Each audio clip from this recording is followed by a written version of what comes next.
ಗೌರವಾನ್ವಿತ ರಾಜ್ಯಪಾಲರು ಬಿಲ್ಲುಗಳ ಬಗ್ಗೆ ಅಧಿವೇಶನದಲ್ಲಿ ಚರ್ಚೆ ಆಗುವಂಥ ಬಿಲ್ಲುಗಳ ಬಗ್ಗೆ ಅವ್ರಿಗೆ ಬೇರೆ ಬೇರೆ ಸಾರ್ವಜನಿಕರು ಕಂಪ್ಲೇಂಟ್ಸನ್ನು ಕೊಟ್ಟಿರ್ತಾರೆ. ಅದಕ್ಕೆ ಆ ಬಿಲ್ಲಿಂದ ಏನೇನು ಸಮಸ್ಯೆಗಳಾಗುತ್ತೆ ಅನ್ನೋದ್ರ ಬಗ್ಗೆ ಕಂಪ್ಲೇಂಟ್ಸ್ ಕೊಟ್ಟಿರ್ತಾರೆ. ಈಗ ಅರ್ಬನ್ ಡೆವಲಪ್ಮೆಂಟ್ ಬಿಲ್ಲು ಅಂತ ಹೇಳಿದ್ರು, ಮತ್ತು ಮುಜರಾಯಿದೊಂದು ಬಿಲ್ ಹೋಗಿದೆ.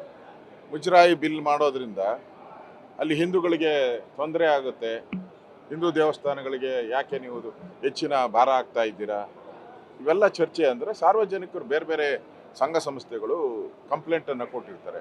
ಅವ್ರು ಕೊಟ್ಟಿರೋ ಕಂಪ್ಲೇಂಟ್ಗೆ ಕ್ಲಾರಿಫಿಕೇಷನ್ ಕೇಳಿ ಸರ್ಕಾರಕ್ಕೆ ತಿಳಿ ಹೇಳುವಂಥ ಒಂದು ಅಧಿಕಾರ ಗವರ್ನರ್ಗೆ ಇದ್ದೇ ಇದೆ. ಅದನ್ನು ಎಲ್ಲ ಗವರ್ನರು ಇದುವರೆಗೂ ಆಗಿರುವಂಥ ಕಳೆದ 70 ವರ್ಷದಲ್ಲಿ ಆಗಿರುವಂಥ ಎಲ್ಲ ಗವರ್ನರ್ಗಳು ಕೂಡ ಫೈಲ್ಗಳನ್ನು ಬಿಲ್ಲುಗಳನ್ನು ಕಳಿಸಿದ್ದಾರೆ. ನಾವಿದ್ದಾಗೂ ಕೂಡ ನಮ್ಮ ಸರ್ಕಾರ ಇದ್ದಾಗ ಅವತ್ತು ಭಾರದ್ವಾಜ್ ಅವರು ಇದ್ದರು, ಒಂದಲ್ಲ 10 ಬಿಲ್ಲುಗಳನ್ನು ವಾಪಸ್ ಕಳಿಸಿದ್ದಾರೆ. ಅವಾಗೇನು ನಾವು ಹೇಳಿದ್ರ ಕಾಂಗ್ರೆಸ್ಸಿನ ಹೇಳಿಕೆ ಮೇಲೆ ಕಳಿಸಿದ್ದಾರೆ ಅಂತ? ಅದು ಸಾಮಾನ್ಯ ಒಂದು ಗವರ್ನರ್ ಬಗ್ಗೆ BJP ಅದು ಕಚೇರಿ ಅಂತ ಹೇಳಿರೋವಂಥದ್ದು ಅದು ಅಳಸೋಗಿರೋವಂಥ ಮಾತು, ಅಳಸೋಗ್ಬಿಟ್ಟಿದೆ. ಭಾಳ ಜನ ಹಿಂದೆನೇ ಅವ್ರದ್ದಿದ್ದಾಗ ನಾವು ಹೇಳ್ತಾ ಇದ್ದೀರಿ ಕಾಂಗ್ರೆಸ್ ರಾಜ್ಯಪಾಲರ ಕಚೇರಿ ಕಾಂಗ್ರೆಸ್ ಕಚೇರಿ ಅಂತ. ಅದು ಪದಾನೇ ಅಳಸೋಗ್ಬಿಟ್ಟೈತೆ, ಅದಕ್ಕೇನು ಬೆಲೆ ಇಲ್ಲ. ನೀವು ಅದನ್ನೇ ಹೇಳಿ ಬಿಲ್ ಕಳಿಸಿದ್ರು. ಬಿಲ್ ಕ್ಲಾರಿಫಿಕೇಶನ್ ಕೇಳಿ, ಯಾಕೆ ಬಿಲ್ ಕಳಿಸಿದ್ರು ಕ್ಲಾರಿಫಿಕೇಶನ್. ನಿಮ್ಗೆ ಆ ಗೌರವ ಇರಬೇಕಲ್ಲ. ಯಾವ ಇಲಾಖೆಯ ಸಂಬಂಧಪಟ್ಟಂಥ ಮಂತ್ರಿಗಳು, ಸೆಕ್ರೆಟ್ರಿಗಳು, ಚೀಫ್ ಸೆಕ್ರೆಟ್ರಿ ಹೋಗಿ ಒಂದೊಂದು ಬಿಲ್ ಹೋದಾಗೂ ಕೂಡ ಹೋಗಿ ಅವ್ರಿಗೆ ಕ್ಲಾರಿಫಿಕೇಶನ್ ಕೊಟ್ಟು ಅದ್ರ ಬಗ್ಗೆ ಈ ಮಾಹಿತಿಯನ್ನು ಕೊಟ್ಟು ಈ ಥರ ಒಳ್ಳೆಯದಾಗುತ್ತೆ, ಸಾರ್ವಜನಿಕರಿಗೆ ಒಳ್ಳೆಯದಾಗುತ್ತೆ ಅಂತ ಹೇಳೋ ಅಂಥದ್ದು ಸರ್ಕಾರದ ಕರ್ತವ್ಯ. ಅದನ್ನು ಮಾಡಿದ್ರೆ ಬಿಲ್ ಕಳಿಸ್ಬಿಡೋದು, ಅದರ ಕ್ಲಾರಿಫಿಕೇಷನ್ನೇ ಕೊಟ್ಟಿದ್ರೆ ವಾಪಸ್ ಕಳಿಸ್ತಾರೆ ಅಂತಂದರೆ ನಿಮ್ಮ ನೆಗ್ಲಿಜಿಯನ್ಸಿ, ಗವರ್ನರ್ ನೆಗ್ಲಿಜಿಯನ್ಸ್ ಅಲ್ಲ, ನಿಮ್ಮ ನೆಗ್ಲಿಜಿಯನ್ಸಿ. ಸರಿಯಾದಂಥ ಮಾಹಿತಿಯನ್ನು ಗವರ್ನರ್ಗೆ ಕೊಡದೇ ಇರೋದು ನಿಮ್ಮ ತಪ್ಪು. ನೀವು ತಪ್ಪು ಮಾಡಿಬಿಟ್ಟು ಗವರ್ನರ್ ಮೇಲೆ ತಪ್ಪು ಹಾಕುವಂಥದ್ದು ಇದೆಷ್ಟು ಸರಿ ಐತೆ? ಅದರಿಂದ ನೀವು ಕಾನೂನು ಪ್ರಕಾರ ಇವತ್ತು ಹಲವಾರು ಬಿಲ್ಲುಗಳನ್ನು ವಿಧಾನಸಭೆಯಲ್ಲಿ ನಾವು ವಿರೋಧ ಮಾಡಿದ್ದೀವಿ, ಸಾರ್ವಜನಿಕರು ವಿರೋಧ ಮಾಡಿದ್ದಾರೆ. ಅಂಥ ಬಿಲ್ಲುಗಳನ್ನೆಲ್ಲ ನೀವು ತೊಗೊಂಡೋಗಿ ಗವರ್ನರ್ ಮುಂದೆ ಇಟ್ಟು ಇಮಿಡಿಯೇಟಾಗಿ ಸೈನ್ ಹಾಕಿ ಅಂದರೆ ಅವ್ರಿಗೂ ಕ್ಲಾರಿಫಿಕೇಷನ್ ಕೇಳುವಂಥ ಅಧಿಕಾರ ಇದೆ. ಅದು ಸಂವಿಧಾನದತ್ತವಾಗಿ ಅವ್ರಿಗೆ ಇರುವಂಥ ಅಧಿಕಾರ. ಅವ್ರಿಗೆ ಗೌರವ ಕೊಡಬೇಕು.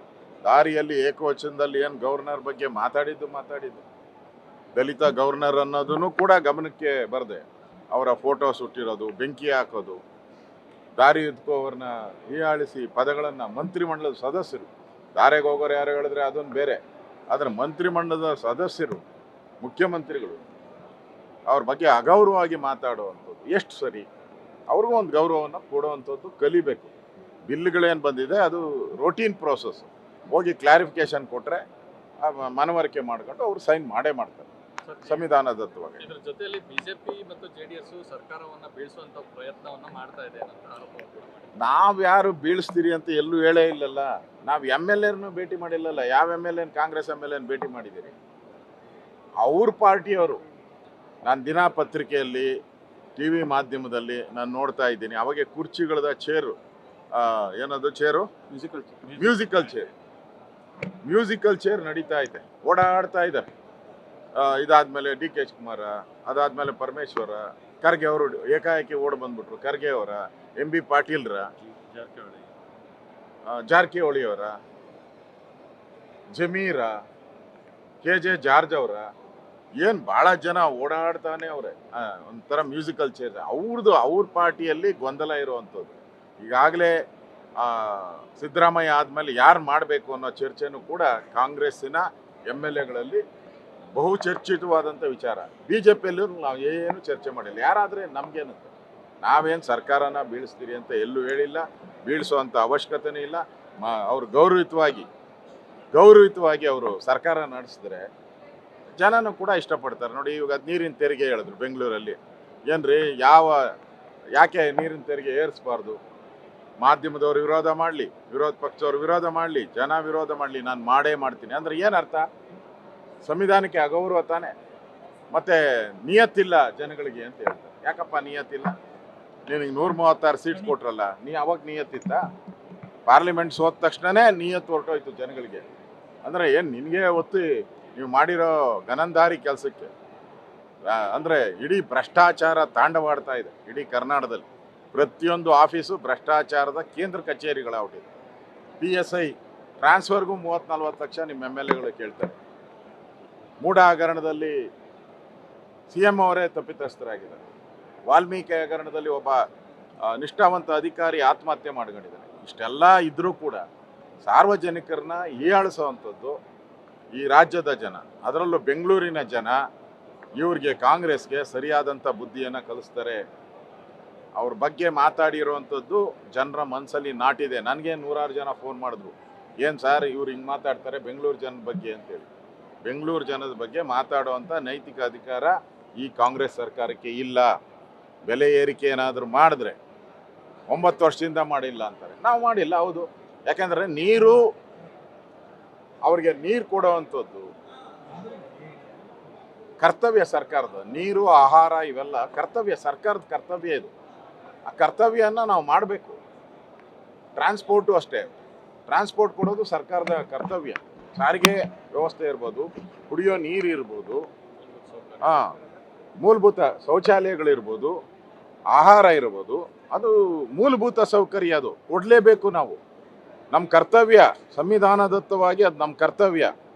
ಆ ಕರ್ತವ್ಯಕ್ಕೆ ನೀವು ಏರಿಕೆ ಮಾಡೋಕ್ಕೆ ಹೋದರೆ ನೀವು ನಾಚಿಕೆ ಆಗಬೇಕು ಸರ್ಕಾರಕ್ಕೆ. ಅದರಿಂದ BJP ಜನರ ಪರವಾಗಿ ನಿಂತುತ್ತೆ. ರಾಜ್ಯದ ಕಾಂಗ್ರೆಸ್ ಜನರ ಕ್ಷಮಾಪಣೆ ಕೇಳಬೇಕು ಅಂತೇಳಿ ಆಗ್ರಹವನ್ನು ಮಾಡ್ತಾ ಇದ್ದಾರೆ. ಈ ಸರ್ಕಾರ ಬಂದ ಮೇಲೆ ಹಿಂದೂಗಳಿಗೆ ಎಲ್ಲೂ ರಕ್ಷಣೆನೇ ಇಲ್ಲ. ಹಿಂದೂಗಳನ್ನ ಕೊಲೆ ಮಾಡ್ತಾರೆ, ಇಲ್ಲ ಅತ್ಯಾಚಾರ ಮಾಡ್ತಾರೆ, ಇಲ್ಲ ಕೇಸ್ ಮುಚ್ಚಾಕ್ತಾರೆ. ಇದು ಒಂದೇ ಕಡೆ ಅಲ್ಲ, ಹಾವೇರಿಯಲ್ಲೂ ಆಯಿತು, ಹಿಂದೆ ಹುಬ್ಬಳ್ಳಿಯಲ್ಲಾಯಿತು, ಈಗ ಕಾರ್ಕಳದಲ್ಲಾಗಿದೆ. ದಿನನಿತ್ಯ ಈ ಥರದ ಹಲ್ಲೆಗಳು. ಮಾತೆತ್ತರೆ ಅವರ MLAನೇ ಹೇಳಿದಾನಲ್ಲ, ಯಾರು, ಐವಾನ್ ಡಿಸೋಜ, ನಾವು ಇದನ್ನು ಬಾಂಗ್ಲಾದೇಶ ಮಾಡ್ತೀರಿ ಕರ್ನಾಟಕನ ಅಂತ ಹೇಳಿದಾರಲ್ಲ. ಮರ್ಯಾದೆ ಇದ್ದರೆ ಕಾಂಗ್ರೆಸ್ ಅವರು ಅವ್ರ ಮೇಲೆ ಕ್ರಮ ತೆಗೆದುಕೊಳ್ಬೇಕು. ಅಲ್ಲಿ ಹಿಂದೂಗಳ ದೇವಸ್ಥಾನ ಹೆಂಗೆ ಹೊಡೆದ್ರು, ಹಿಂದೂಗಳ ಮೇಲೆ ಹೆಂಗೆ ಅತ್ಯಾಚಾರ ಮಾಡಿದ್ರು, ಹಿಂದೂಗಳನ್ನ ಹೆಂಗೆ ಕೊಲೆ ಮಾಡಿದ್ರು, ಹಂಗೆ ಮಾಡ್ತೀನಿ ಕರ್ನಾಟಕನ ಅಂತಾರ. ಕಾಂಗ್ರೆಸ್ ಅವರು ಅವ್ರ ಹೇಳಿಕೆಗೆ ಒಬ್ಬರು ರಿಯಾಕ್ಷನ್ ಮಾಡಿಲ್ಲ. ಅಂದರೆ ಒಪ್ಕೊಂಡಿದ್ದಾರೆ ಕಾಂಗ್ರೆಸ್ ಅವರು ಅಂತ ಅರ್ಥ ಆಗಿದೆ. ಅದರಿಂದ ನನಗನ್ಸುತ್ತೆ ರಾಜ್ಯದಲ್ಲಿ ಕಾನೂನು ಸುವ್ಯವಸ್ಥೆ ಕುಸಿದೋಗಿದೆ. ಈ ರಾಜ್ಯದಲ್ಲಿ ಅಧಿಕಾರ ನಡೆಸುವಂಥ ನೈತಿಕ ಅಧಿಕಾರ ಕಾಂಗ್ರೆಸ್ ಅವರು ಕಳ್ಕೊಂಬಿಟ್ಟಿದ್ದಾರೆ. ಕಳೆದ 15 ತಿಂಗಳಲ್ಲಿ ಒಂದೇ ಒಂದು ಅಭಿವೃದ್ಧಿ ಕಾರ್ಯ ಮಾಡೋಕ್ಕೆ ಇವ್ರಿಗೆ ಯೋಗ್ಯತೆ ಇಲ್ಲ. ಒಂದೇ ಒಂದು ಅಭಿವೃದ್ಧಿ ಕಾರ್ಯ, ಹಣನೇ ಇಲ್ಲ. ಪಾಪರ್ ಔಟಿದೆ ಒಂದು ರೀತಿ ಸರ್ಕಾರ. ಹಣ ಇಲ್ಲದೆ ಪಾಪರಾಗಿ ತೆರಿಗೆಗಳ ಭಾರವನ್ನು ಜನಗಳ ಮೇಲೆ ಏರ್ತಾ ಇದೆ. ಇದು ಖಂಡನೀಯ. ಗ್ಯಾರಂಟಿ ನ್ಯೂಸ್, ಸುದ್ದಿ ಖಚಿತ, ನ್ಯಾಯ ನಿಶ್ಚಿತ.